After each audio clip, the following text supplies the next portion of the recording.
A very warm welcome to all our viewers and welcome to our special edition and our continued coverage of the news of the hour. Today, President Abdel Fattah el-Sisi inaugurated a number of mega development projects in the Sinai Peninsula. The projects link Sinai to the Delta and the Nile Valley. Addressing the ceremony, President el-Sisi said the development Sinai is witnessing will have unprecedented impact on the area. He said the road network scheme will be complete within the coming 2 years.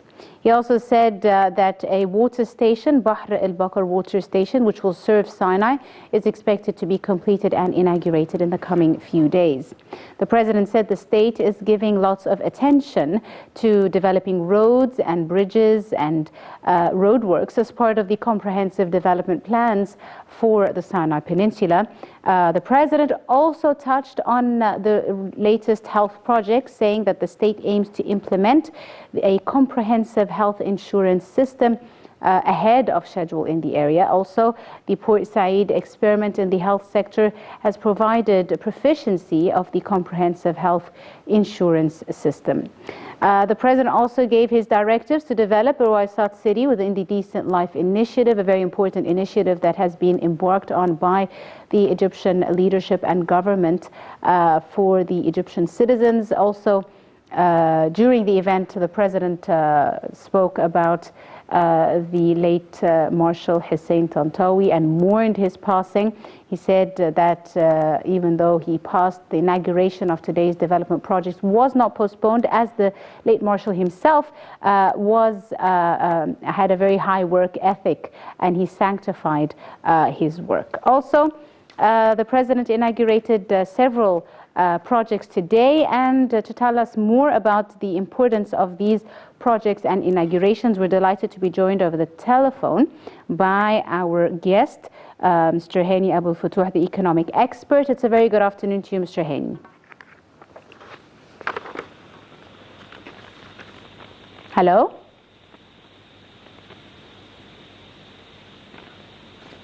Hello, Mr. Hani, can you hear us, sir? Yes, I can hear you. Right. Thank you very much for joining us, sir. Welcome. Right. A number of development projects were inaugurated today by the president in the Sinai Peninsula. Could tell us a bit about some of the reasons that the presidency and the leadership of the government has given attention to develop the Sinai Peninsula? There are several reasons that the political wellness and the political leadership has given particular attention to develop Sinai. It's not only for the economic reasons, it has also some security, social, and political reasons behind developing Sinai. Sinai has been ignored for a long time, for decades actually, and the citizens in Sinai were not given the proper attention to develop the well-being of Sinai and provide adequate and decent life for them. It's the time now for the people in Sinai to receive similar attention like any other citizen living in other parts in Egypt. Sinai is a very rich area, very rich zone with minerals and other natural resources, and it's a part of Egypt that needs to be developed, and the people of Sinai need to live a decent life like any other citizen, like other citizens in Egypt. Yes. Speaking about these projects, the president said they are expected to link Sinai to the Delta as well as the Nile Valley, and the president spoke about the development in several infrastructural areas like roads and bridge networks, etc. How important is this linkage, and what would the purpose of this link serve? In the past, Sinai was isolated to a great extent. Yes. The roads and access to Sinai were very, very few. And naturally, if we want to develop Sinai, it must be linked to other parts of Egypt through by different means, by tunnels, by roads, by building access and connecting Sinai to other parts. And because if we need to develop Sinai, the factories, the trade, the local trade must rely heavily on the network of the road network that is being built to connect Sinai to other parts, to ports, to harbors. And if we want to develop Sinai, for example, by creating or by turning it to a touristic area, there must be good roads and safe roads and connections to Sinai. So without good roads and connectivity in Sinai, any investments would be in vain. Indeed, right. Mr. Hani, let's talk a bit about the economic potential that Sinai has, in your opinion. What potential does this area have? You mentioned already the issue of tourism, for example.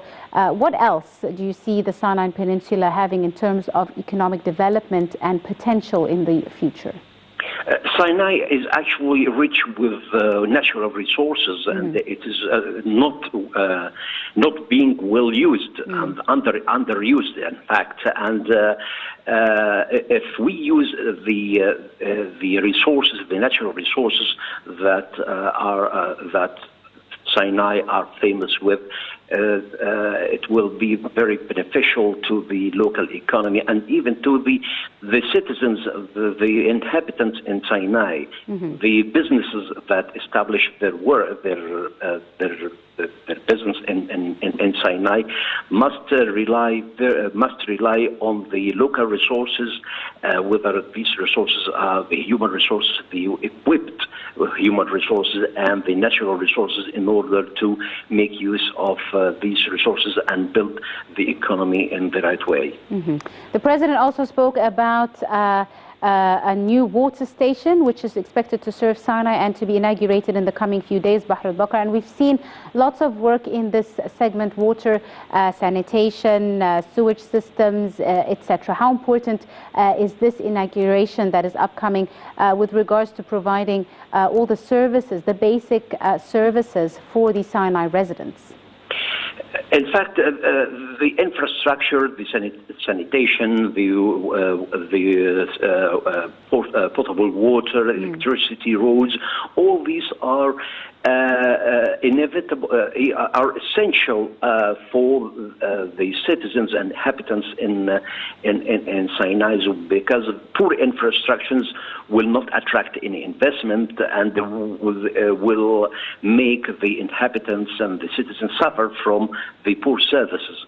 So the citizens in Sinai, they have the right to enjoy the proper infrastructure and to make their life easy and to enjoy the decent life. Similarly, the investors, they will be hesitant to inject any money in any area without this proper infrastructure. Right.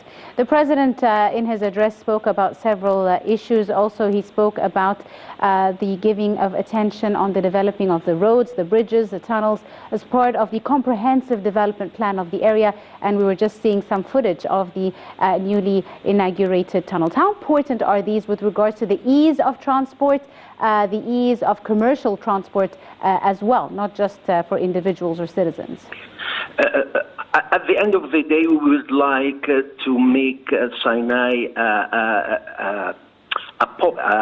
an area that is good for living, not just for the citizens in Sinai, but also to attract other people from different parts in Egypt to go to Sinai, whether for work and whether for tourism, and of course making Sinai a popular place for investment is important. So without, as I said, and I repeat myself again, without the infrastructure, proper infrastructure, without connectivity, good connectivity, without high-speed internet and all other essential services being developed in Sinai, it will not be as good as we hope and aspire. Absolutely right. Dr. Hani, let's talk a bit about the President's address, and he spoke about the comprehensive health insurance system. He highlighted it, and he said that it is very important for the health of Egyptian citizens and for all health projects. Could you tell us a bit about this comprehensive health insurance system and how the state is hoping to complete it even ahead of schedule? What would this mean for the Egyptian citizens? It means a lot for the Egyptian citizens, not only in Sinai but across Egypt, because Egypt for several years have been striving to provide good health service for the citizens, and the new law which was enacted will hopefully provide such good health service to the citizens, because it is an institutional obligation that all Egyptians must receive good education and good health service. So it's the government's duty to provide that for the citizens. Right. Also, the President spoke about a very important issue related to the health system. He spoke about the Port Said health insurance experiment, which has really provided to be very proficient. How do you elaborate on the outcome of the Port Said health insurance experiment, and what does it indicate with regards to the implementation of the comprehensive health insurance system in Egypt? The pilot site, Port Said was chosen as a pilot site for the new healthcare system, and I think the good outcome from this from Port Said experience provide hope that the system will be successful if implemented in other places as well. But I'm very happy that to see the positive outcome from Port Said.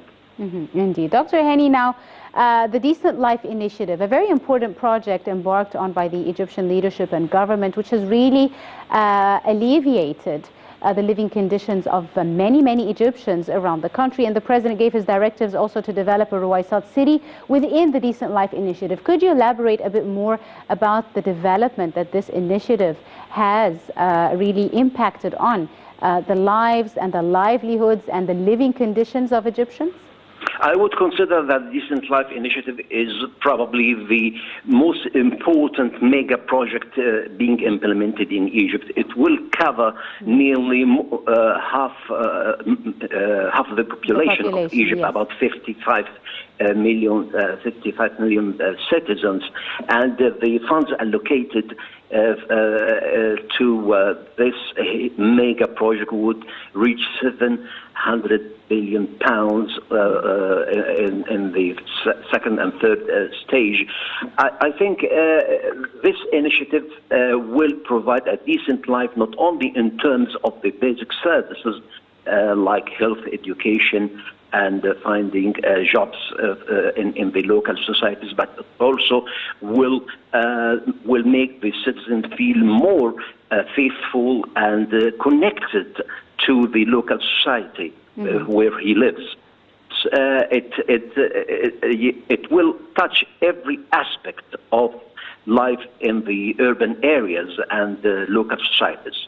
Absolutely. How about the issue of job creation, Dr. Hani? How important is the creation of job opportunities and employment for Egyptians, both the youth and the elderly, as a means of livelihood? The importance of this drive to create job opportunities. It is. I think it is the right for every citizen to find a decent job, and the unemployment rate now stands at 7.2%. I believe this is the most recent figure about the unemployment, which is good if we compare ourselves to other economies which suffered during the repercussions of the coronavirus. And creating jobs rely heavily on steering the economy and the government spending on mega projects that will lead to creating jobs for the elderly and for the youth. And it has many reasons for pushing businesses and the government to inject funds into the projects, because these projects at the end of the day will provide opportunities for people to make their own living and make a decent life for themselves and families. Absolutely. Dr. Hani, just before I let you go, the President also mourned the passing of Marshal Hussein Tantawi, describing him as a great leader who had a great impact on the political stage in Egypt. The President even said the inauguration of today's projects was not postponed because Marshal Tantawi himself used to sanctify work and had a great work ethic. Could you tell us a bit about how you see the role of Marshal Tantawi and his impact on political life in Egypt, especially during the critical stage that Egypt went through? In fact, it was a great loss, the sad demise of Tantawi, who was a sincere and honest person, a brave, a courageous leader, which led Egypt during a very difficult time after the revolution in January 2011. And of course, I stand with the President Sisi not to postpone the inauguration of the project in Sinai because in order to attend the funeral of Marshal Tantawi, because in fact the work is being developed, and Tantawi lives in the heart and mind of every Egyptian, and his sad demise was a great loss to every one of us. Absolutely. I'm afraid that's all the time we have for today. I'd like to thank you very, very much, Dr. Hani Abou-El-Futuh, our economic expert and our guest for this afternoon. Thank you so much, sir, for your time and your insight. And this wraps up our special edition here on Now TV International. But do stay tuned for more coming your way. My name is Angie Meher. Many thanks for joining us.